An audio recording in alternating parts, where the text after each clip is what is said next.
I gave my stepmom the perfect Mother's Day gift, then watched her face as she realized what it really meant. When my dad married Cassandra, I was 11. Mom had been gone for 13 months. Melanoma that spread faster than anyone expected. One day she was complaining about a headache, and 82 days later I was standing at her grave in a black dress that still had the tags on. Dad waited exactly 1 year before bringing Cassandra home. She worked at his investment firm, client relations, perfect teeth, blonde hair that never moved. The kind of woman who wore heels to other people's barbecues. She makes me happy again, Dad explained, his voice gentle but firm. I need you to try, Emily. So I tried. I helped Cassandra move in, carrying boxes of designer shoes to the closet where Mom's gardening clothes used to hang. I nodded politely when she rearranged our furniture, replacing family photos with abstract art that opened up the space. I even smiled when she transformed Mom's vegetable garden into a meditation patio, because growing our own food is so provincial. For 3 years, I performed the role of grateful stepdaughter. I attended her corporate events, wearing the dresses she bought me. I tolerated her friends who cooed about how mature I was for 14. I kept my grief hidden behind perfect grades and false smiles. Dad didn't notice when I stopped laughing, too busy with Cassandra's social calendar and the new clients she brought in, too distracted by their couples' retreats and wine club memberships. Meanwhile, I slept with Mom's sweater under my pillow until it stopped smelling like her. Cassandra tried, in her way. She bought me expensive birthday gifts, always things she would want. She hosted elaborate dinner parties and introduced me as our daughter to important people who never remembered my name. She even started a college fund for me, making sure everyone knew about her generosity. But when I got my period for the first time, it was Google that taught me what to do. When I had nightmares about Mom dying, it was the family dog who comforted me. The breaking point came during sophomore year. I was cast as the lead in the school play, the first thing I'd felt passionate about since Mom died. Opening night fell on the same evening as Cassandra's charity gala. Obviously, you'll need to skip the performance, she said, not looking up from her phone. The Richardsons are bringing their son. He's at Princeton. Connections, Emily. Dad started to object, then stopped when Cassandra placed her hand on his arm. It's just a high school play, he finally said. There will be others. I went to my room and pulled out the antique jewelry box Mom had left me. Inside was her wedding ring, a lock of my baby hair, and a journal I'd never opened, too afraid of confronting her final thoughts. That night, through tears, I read it cover to cover. Most of it was what you'd expect. Her hopes for my future, memories she cherished, advice she wouldn't be able to give in person. But the last entry, dated 2 weeks before she died, was different.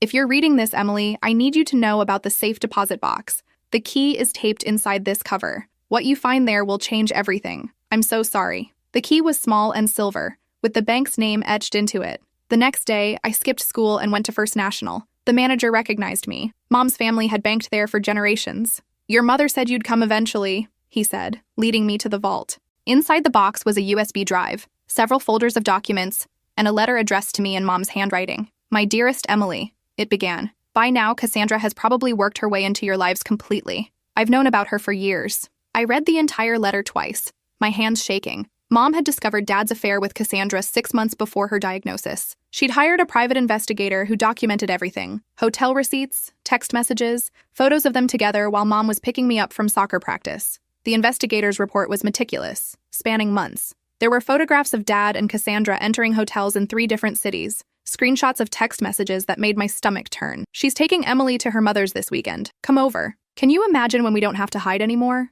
Sometimes I wish she would just disappear. That last one was from Dad, sent 4 months before Mom got sick. I flipped through credit card statements showing dinners at restaurants I'd never heard of on nights when Dad claimed to be working late, gift receipts for jewelry that never made it to Mom's dresser, a lease agreement for an apartment downtown that wasn't in our family records. But there was more. The files contained financial records showing that Dad and Cassandra had been systematically transferring funds from Mom's family trust, money meant for me, into offshore accounts. They'd been planning this for years, waiting for the right moment. Mom's family had built one of the city's largest investment firms over 3 generations. When she married Dad, he was just a promising advisor with ambition. She'd brought him into the company, mentored him, helped him rise to partner. The trust was her family's legacy, and I was supposed to be its future. I found detailed spreadsheets tracking millions diverted through shell companies, fake client accounts, and manipulated investments. The money moved through a dozen countries before disappearing into numbered accounts. Dad's signature appeared on every critical document. Cassandra's on most. The worst part? Medical records suggesting Mom's unexpected decline might not have been so unexpected. Strange test results. Unusual prescriptions. Toxicology reports she'd commissioned privately when she became suspicious. I started feeling wrong after our anniversary dinner, Mom wrote. Just tired at first, then increasingly ill. The doctors couldn't explain my symptoms. When I began keeping track, I noticed I only felt this way after meals that Thomas prepared specially for me. There were lab reports analyzing hair samples showing elevated levels of heavy metals consistent with long-term poisoning. Results from tests on food samples from our home. Notes from consultations with 3 different medical specialists who all noted the unusual progression of her symptoms. I can't prove anything, Mom wrote, and by the time you read this, it won't matter for me. But I couldn't leave you unprotected. The final page of her letter detailed her counterplan. A second, secret trust she'd established in my name. The house and business I thought Dad controlled. Technically mine when I turned 18. Mom had changed her will 2 weeks before she died, working with lawyers Dad didn't know existed. I've made sure that what's rightfully yours remains yours, she wrote.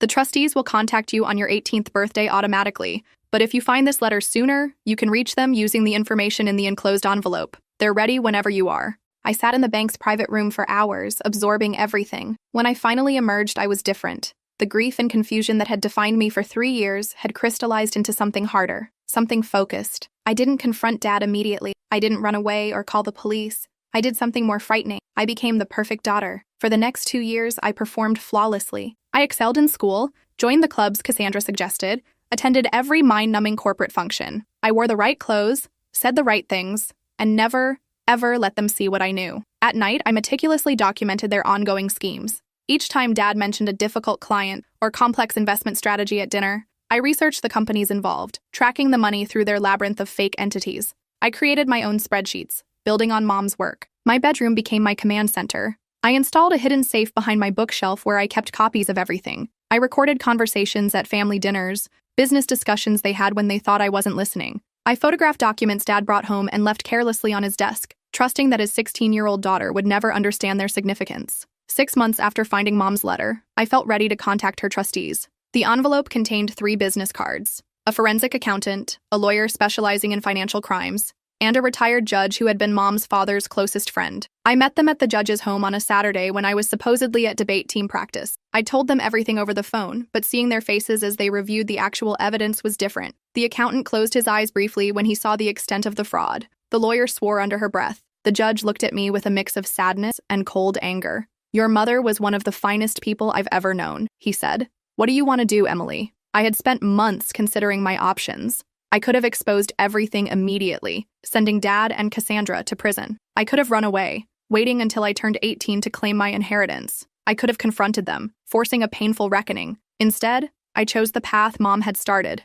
methodical, precise justice. I want to learn everything, I told them, about the business, about finance and law and how to run a company. I want to be ready when I take it all back. The judge nodded, unsurprised. "Your mother said you'd say that. She left instructions for us if you chose this path." For the next 18 months, I lived a double life. At home and school, I was the perfect, accomplished daughter that Cassandra could brag about at parties. But 3 evenings a week, I slipped away to study groups and volunteer work that were actually intensive training sessions with my secret team. The forensic accountant taught me how to read financial statements, detect fraud, and understand the complex web of transactions that kept the family business running. The lawyer educated me on corporate law, contracts, and the specific legal frameworks that would eventually allow me to seize control. The judge introduced me to his contacts in banking, investment, and regulatory bodies, people who had respected Mom and were disgusted by what had happened to her company. Meanwhile, I worked with Mom's lawyers, preparing everything: the trust, the evidence, the plan. I graduated high school at 16, a year early. Dad and Cassandra were thrilled, their prodigy heading to Yale early with a full scholarship. What they didn't know was that I'd also been taking business and finance courses online, learning everything about Dad's company, about the accounts they thought were hidden. "We're so proud of you," Dad said at my small graduation party. "Just family and a few of their close friends. No one from my school. No one who really knew me. You've exceeded all our expectations," Cassandra added, her arm around my shoulder for the photographer they'd hired. "Yale early admission. The board is already excited about your future with the firm." I smiled and thanked them, knowing that in less than 2 years, I would own that board. The summer before college, Cassandra announced she wanted to adopt me legally. "You're my daughter in every way that matters," she said, touching my cheek during a lunch at her favorite overpriced restaurant. "Let's make it official before you go to college." I studied her face, looking for any sign of genuine emotion. There was a certain tension around her eyes, a calculation in the way she glanced at Dad before returning her gaze to me. This wasn't about love. It was about securing her position. An adopted daughter would strengthen her claim to the family business should anything happen to Dad. I smiled and hugged her, whispering that nothing would make me happier. "We should celebrate," Dad said, already signaling for the check. "Maybe a weekend in the Hamptons? We could invite the Prestons. Their son is at Harvard Law." That sounds perfect, I replied, thinking of the file I'd compiled on the Preston's failing software company and the mysterious infusion of cash it had received from one of Dad's shell corporations last year. That night, I called an emergency meeting with my trustees. We gathered in the judge's book-lined study after I told Dad and Cassandra I was spending the night with a friend to celebrate graduation. They want me to sign adoption papers, I explained. I need to know if that affects our plan. The lawyer spread documents across the mahogany table. Actually, this could work in our favor. The adoption process requires financial disclosures. We'll get an updated picture of their assets. And it changes nothing about your mother's trust. That's ironclad. How close are we? I asked. The accountant adjusted his glasses. We've documented 67% of the missing funds, traced them through 4 countries to accounts we can identify. It's more than enough for criminal charges. And the evidence about your mother's illness? The judge asked gently. This was the hardest part for me. The possibility that Dad had not just betrayed Mom, but actively poisoned her. The medical experts we'd consulted couldn't definitively prove murder, but the pattern was suspicious enough for an investigation. We keep that separate for now, I decided. One battle at a time. As I prepared to leave, the judge handed me a small wrapped package. Your mother left this with specific instructions to be given to you when you were ready to move forward. Inside was a vintage Mont Blanc pen that had belonged to my grandfather. She used this to sign her first major acquisition, the judge explained. Said she wanted you to have it when you were ready to take back what's yours. I carried that pen with me everywhere after that night. A talisman, a promise. 2 weeks later, Mother's Day arrived. Cassandra had always made a big production of it. Expensive brunches, professional photographers to document her mother-daughter bond for social media. This year, she'd planned a garden party for 30 of their closest friends. The adoption announcement would be the centerpiece. I spent the week before carefully preparing my gift, working late into the night in my room, compiling documents, organizing evidence, crafting the perfect presentation. The irony wasn't lost on me. This was the most thoughtful gift I'd ever created for her. The morning of the party dawned sunny and mild, perfect weather for Cassandra's carefully orchestrated event. The caterers arrived at 7, followed by florists, event planners, and a small army of staff transforming our backyard into an elegant venue that looked nothing like the wild garden Mom had loved. I found Cassandra in her dressing room, surrounded by rejected outfit options. What do you think? She asked, holding up 2 nearly identical cream-colored dresses. The Dior or the Chanel? The Chanel, I said, noticing how she immediately set aside the Dior I'd selected. I have something special for you, I told her, handing her an elegantly wrapped box with a silver bow. Oh, you didn't have to, she said, her surprise seeming almost genuine. We both knew I'd never given her a Mother's Day gift before. I wanted to, for today's announcement. She set the box aside. I'll open it later during the party. More special that way. I'd rather you open it now, I insisted. It's personal. Something in my tone made her pause. She studied my face, then reached for the box. Inside was a custom-bound book. On the cover, embossed in gold, A Daughter's Gratitude. Oh, Emily, she breathed, clearly expecting a collection of sentimental photos and tributes. Her hands trembled slightly as she opened it. The first page showed a picture of Mom, smiling from before she got sick. What is this? She asked, her voice tight. Keep going, I said gently. It gets better. Page by page, the book told the story Mom had left me. Hotel receipts, bank statements, medical reports, each carefully annotated in my neat handwriting. I watched her face transform as she turned each page, confusion giving way to shock, then anger, then fear. By the time she reached the section on the diverted trust funds, her makeup had started to run from the sweat beading on her forehead. This is absurd, she whispered, but kept turning pages, unable to stop. In the final section, details of the restructured trust, the legal proceedings already in motion, and the meeting scheduled tomorrow with the FBI's Financial Crimes Division. Those offshore accounts you and Dad set up? I said conversationally, perching on the edge of her vanity. They're not as untraceable as you thought. Did you know that 17 countries have signed new banking transparency agreements in the last 5 years? Or that electronic fund transfers leave timestamps that can be matched to your cell phone's location data? Her face drained of color. Your father and I will be very interested in the terms I'm offering, I finished,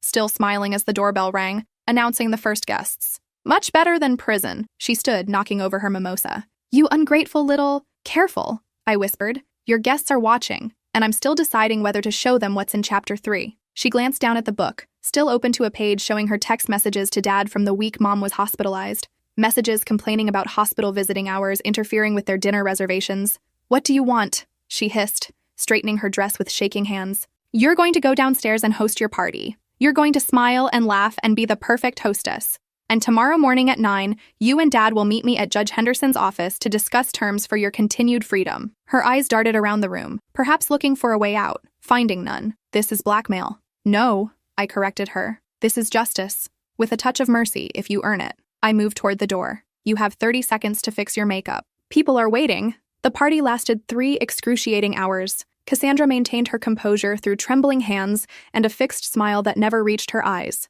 I played the adoring daughter perfectly, toasting her influence on my life, watching her flinch at each double meaning only we understood. Emily has been such a blessing, Cassandra told Mrs. Henderson, the judge's wife. I couldn't love her more if she were my own blood. And Cassandra has taught me so much, I added, meeting her gaze steadily, about loyalty, about consequences. Mrs. Henderson looked between us, sensing the undercurrent but unable to place it. Well, you're obviously wonderful for each other. Dad texted that he was running late from his golf game, just as well. His gift was waiting in his office, an identical book, with additional documents specific to his role in the fraud. The guests gradually departed as the afternoon waned, complimenting Cassandra on the lovely event and congratulating me on Yale. I stood beside her at the door, accepting hugs from women who smelled of expensive perfume and insecurity, shaking hands with men who'd known my grandfather but couldn't quite remember my name. Is everything all right with Cass? One of Dad's partners asked me quietly. She seems tense. Oh, she's just emotional about the adoption, I explained. Today means so much to her. After the last guest left, Cassandra disappeared upstairs. I found her 20 minutes later, frantically packing a suitcase. Going somewhere? I asked from the doorway. She whirled around, a handful of jewelry clutched in her fist. You can't prove any of this.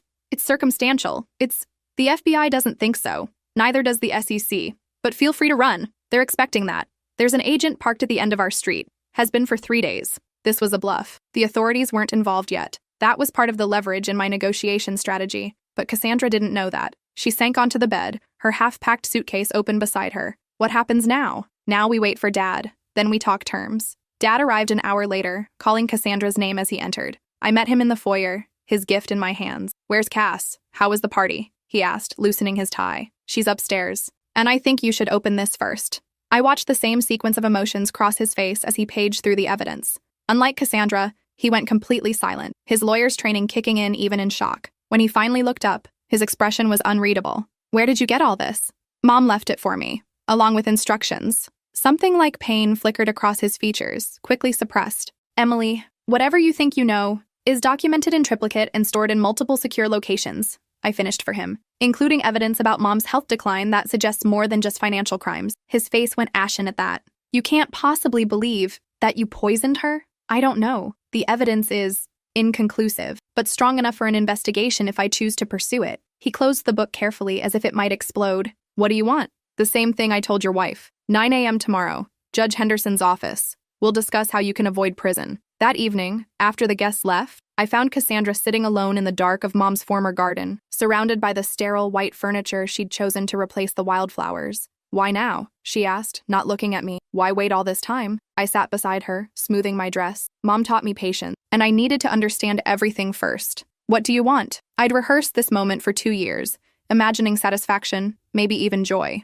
Instead, looking at this woman who'd helped destroy my mother, I felt hollow. Dad transfers control of the company to me through the original trust mechanism. You both resign publicly, but continue as consultants under my supervision. The money you diverted returns to the trust. In exchange, I don't pursue criminal charges. She laughed bitterly. You're 16. You can't run a company. I'm almost 17, with a team of Mom's trustees who've been waiting for this day, and I've been training for it half my life. Dad's heavy footsteps approached across the patio. Cassandra's fingers dug into the armrests. He'll never agree. I stood, straightening the necklace Mom had left me. He already has. Check your phone. While we'd been talking, Dad had found his own copy of my Mother's Day gift. His message to Cassandra was just 3 words. She knows everything. Dad joined us on the patio, his face haggard in the fading light. You didn't have to do it this way, he said quietly. You could have come to me directly. Like Mom did? I asked. When she confronted you about the affair 4 years ago? Or when she questioned the trust disbursements? How did those direct conversations work out? He had no answer for that. The company isn't just numbers on a spreadsheet, he tried instead. It's relationships, client trust. If you force us out, the damage could be already mitigated, I interrupted. Mom's original team is ready to step in. Most of them never trusted you anyway. They stayed out of loyalty to her memory. Cassandra glared at him. You said they were all loyal to you, that you'd secured their support. He lied, I told her. Like he lied about the prenup you signed. The one with the infidelity clause that leaves you with nothing if you divorce. Her head snapped toward him. What prenup? The one I have a copy of, I said, along with evidence of your continued affair with Ryan Donahue from legal. Did you really think those hotel charges wouldn't show up in the expense audits? The color drained from her face. Dad looked confused, then furious as understanding dawned. You told me that was over, he growled. It is, she insisted, but her eyes darted away from his. Emily is manipulating you. Actually, that's your specialty, I said, standing. I prefer direct approaches. 9 o'clock tomorrow. Don't be late and don't try to leave town. I have people watching the house. I left them on the patio, their angry whispers following me inside. In my room, I called Judge Henderson to confirm our meeting, then emailed the full dossier to my trustees with instructions to release it to authorities if I didn't check in by noon the next day. Sleep didn't come easily that night. I lay awake listening to their muffled arguments down the hall, the occasional sound of something breaking, a door slamming. Around 3 in the morning, I heard a car start and drive away. By dawn, the house was silent. I dressed carefully for the meeting. A conservative suit Mom had bought me for my first academic competition. Her pearl earrings, minimal makeup, professional, serious, older than my years. When I came downstairs, I found Dad alone at the kitchen island, staring into a coffee cup, still wearing yesterday's clothes. Where's Cassandra? I asked, though I already suspected. Gone, he said flatly. Took her jewelry and her car, left her phone so she couldn't be tracked.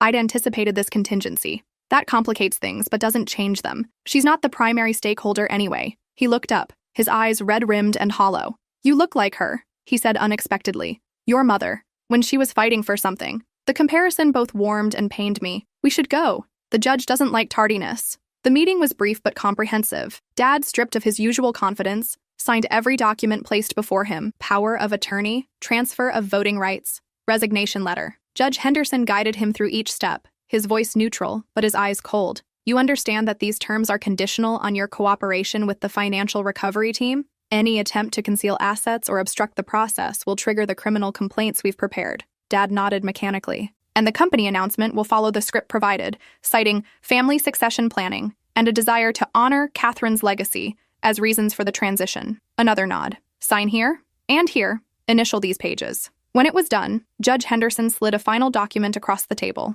This stipulates that you will not contact Emily directly, except through approved channels until she turns 18. All communication goes through my office or the trustees. Dad's head snapped up. What? That's my daughter. You can't sign it, I said quietly, or I release the medical evidence. His hand shook as he signed the paper. When he set down the pen, Mom's Mont Blanc that I'd brought specifically for this purpose, his shoulders slumped with a finality that made him look suddenly old. Can I at least explain? He asked, his voice barely audible. I've read all your explanations, I replied. In your emails to Cassandra, in the memos justifying the transfers, in the statement you prepared for the board last year, evaluating me as a potential future figurehead with limited actual authority. I think I understand perfectly. Judge Henderson ended the meeting, informing Dad that a car was waiting to take him to a hotel. He would be permitted to return to the house next week to collect personal belongings under supervision. As Dad stood to leave, he paused beside my chair. Your mother would be proud, he said, and I couldn't tell if he meant it as a compliment or an accusation. I know, I answered simply. 2 months later, I sat at the head of the conference table in what had been Dad's office. The company transition had been announced as a family succession plan, celebrated with press releases about the youngest female CEO in the industry. Dad remained as a figurehead, controlled by ironclad contracts that monitored his every financial move. He'd kept the house, his social standing, and avoided prison. In return, I received what was rightfully mine, plus his complete submission to quarterly reviews where I examined every aspect of his professional life.